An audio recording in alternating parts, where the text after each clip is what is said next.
इस एक्सरसाइज का हम लोग लास्ट क्वेश्चन करने वाले हैं। Draw the graph of the equation x minus y plus 1 equal to 0।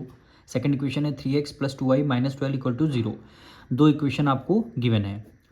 Determine the coordinate of the triangle of vertices of the triangle form by these line and the x axis and the shade the triangular reason.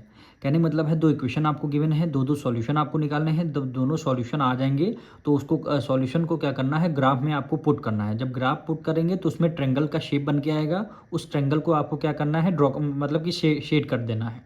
ठीक है, shade the triangular region. Triangle region को आपको shade करना है। सबसे पहले दोनों equation है, दोनों इक्वेशन के दो सॉल्यूशन हमें क्या करना होगा, सबसे पहले निकालना होगा। हमने दोनों इक्वेशन लिख लिया है। इन इक्वेशन के नीचे हमें क्या करना होगा, बॉक्स बनाना होगा, क्योंकि इसी के नीचे हम सॉल्यूशन भी दो सॉल्यूशन यहाँ पे लिख लेंगे। एक x है, एक आपका y है। इधर भी हम बॉक्स बना लेते हैं।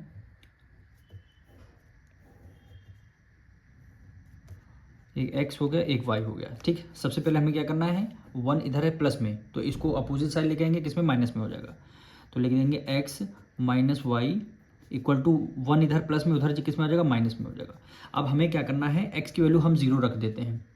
x की वैल्यू हमने 0 रख दिया, तो x की वैल्यू हमने 0 यहाँ पर रख दिया, माइनस वाई हो गया is equal to minus y हो गया। ठीक, अब 0 है, इसको इग्नोर कर सकते हैं। इधर minus y is equal to, इधर -1 हो गया, सॉरी यहाँ पे -1 हो गया। ठीक, इधर माइनस है, ये माइनस से माइनस आपका cancel, y is equal to 1 आ जाएगा। y की वैल्यू 1 आ गई, यानी x की वैल्यू देखिए 0 रखने पर y की वैल्यू कितनी, 1 आ गई। y की वैल्यू 1 आ चुकी है। अब हम क्या करेंगे, एक बार y की वैल्यू 0 रख देंगे। एक बार हम क्या करेंगे, y की वैल्यू 0 रख देंगे, यानी x minus y is equal to -1 हो गया।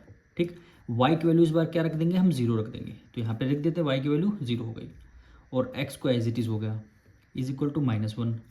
ठीक, ये आपका -1 आ जाएगा।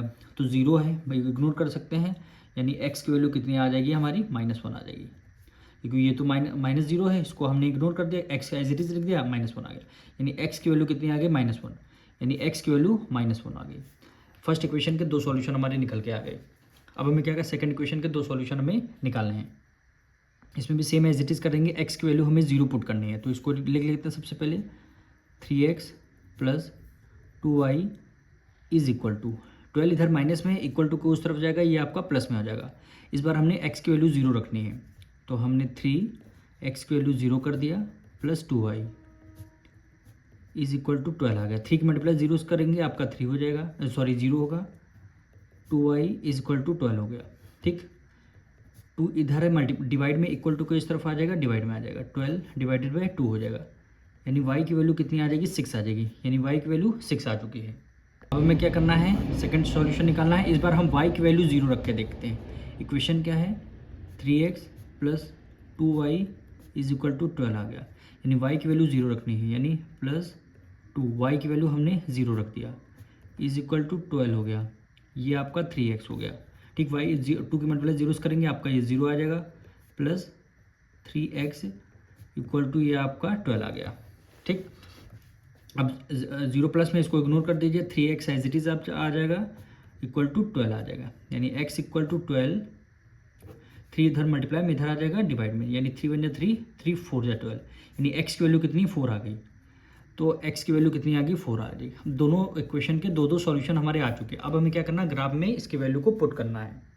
हमने यहाँ पे ग्राफ ड्रॉ कर लिया है। फर्स्ट इक्वेशन का फर्स्ट पार्ट क्या कर रहा था, यानी x की वैल्यू 0 थी, y की वैल्यू 1 थी, यानी x पे 0 जाना, y पे 1 हो जाना है, यानी x की वैल्यू 0 है, यहीं पे 0 हो जाएगा, और y की वैल्यू 1 जाना है, यानी आपका इक्वेशन ये आपका यहाँ पे आएगा, यानी x की वैल्यू 0 हो जाएगी, y की वैल्यू आपकी 1 हो जाएगी।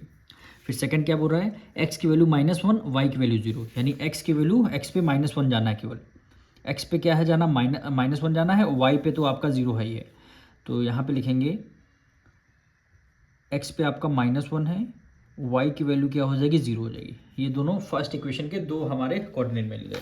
अब यहाँ पे क्या कर देंगे, लाइन ड्रॉ कर देंगे हम, तो यहाँ से हम लाइन ड्रॉ कर देते हैं। ये दोनों पॉइंट मिल गए इक्वेशन के, ये हमने यहाँ पे लाइन ड्रॉ कर दिया। ठीक, अब हम सेकंड इक्वेशन के दोनों सॉल्यूशन देखेंगे, यानी x की वैल्यू 0 रखने पर y की वैल्यू 6, यानी x पे तो हमें 0 रहना है, x पे तो 0 रखना, y की वैल्यू कितनी है, 6 है, तो y की वैल्यू 6 है, x की वैल्यू 0 कर रखने पर y की वैल्यू 6 आ गया। सेकंड क्या कर रहा है, एक्स की वैल्यू 4 है, वाई की वैल्यू 0 हो जाएगी, यानी एक्स पे 4 जाना है, यानी एक्स पे कितना 4 जाना है, और वाई पे तो आपका 0 है ही है, एक्स पे 4 जाना है, वाई पे 0 हो गया। अब इन दोनों को ज्वाइन कर देते हैं दोनों, ये आपके सेकंड इक्वेशन के 2 सॉल्यूशन हो गए।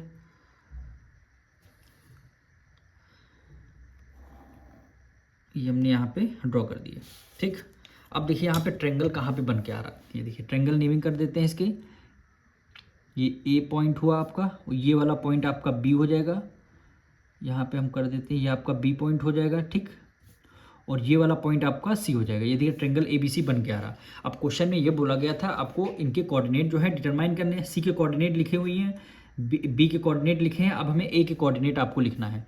तो ए के एक्स एक्सिस पे 2 है, वाई एक्सिस पे कितना हो जाएगा 3 हो जाएगा, वाई एक्सिस पे 3 होगा, तीनों के कोऑर्डिनेट, और शेड भी करना था तो आप पेंसिल से हल्का हल्का यहाँ पे ये पूरे ट्रेंगल में हल्का हल्का ऐसे ऐसे शेड आपको करना है, ज़्यादा नहीं, बस हल्का हल्का आपको कर देना है।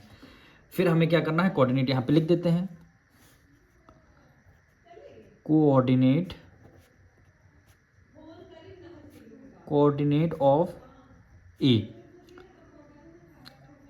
Coordinate of A B C, तीनों के कोऑर्डिनेट हम यहाँ पे ब्रैकेट पे, ए के कोऑर्डिनेट क्या है 2,3 है, ठीक, बी के कोऑर्डिनेट क्या है -1, -0, -1, 0, सी की कोऑर्डिनेट क्या है 4,0, 4,0, तीनों के कोऑर्डिनेट हमारे आ चुके हैं।